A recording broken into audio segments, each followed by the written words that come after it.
The head nurse and unit clerk looked at each other and grinned before saying simultaneously, because he had an accident and peed. The nursing staff broke up in uncontrollable giggles while I moaned in mental anguish. Explaining to my sister could take all day if they continued to help me. I turned to them and said sarcastically, "Thanks, guys." Gina. Gina, listen carefully to me. Something happened to me in my laboratory. I got young again.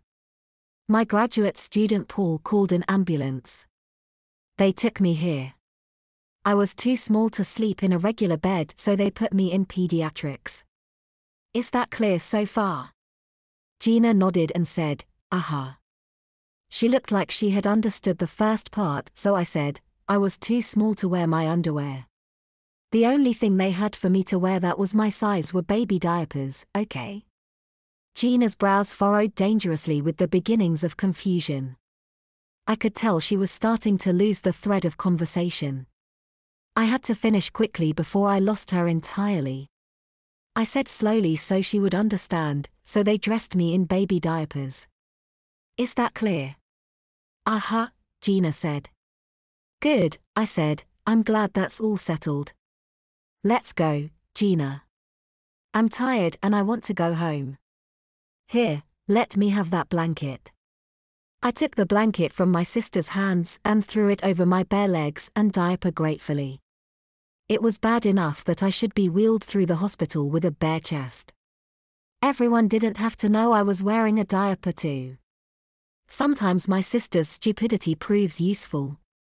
The Lord looks after fools, babies and drunks, my dad used to say to me after he would catch my sister doing something spectacularly stupid. "I'm sure he keeps an eye on your sister too."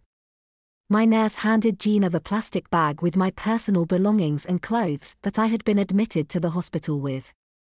Apparently Paul must have brought it with him when he rode in the ambulance with me. The head nurse walked with us as we went to the patient entrance to the hospital. She stood with my nurse and made small talk until Gina brought her truck around. Gina stopped the truck and parked it, getting out of the truck to help me in and buckle my seat belt for me. The head nurse peered in the front of Gina's truck and said, "You can't transport him like that. It's illegal, you'll get a ticket."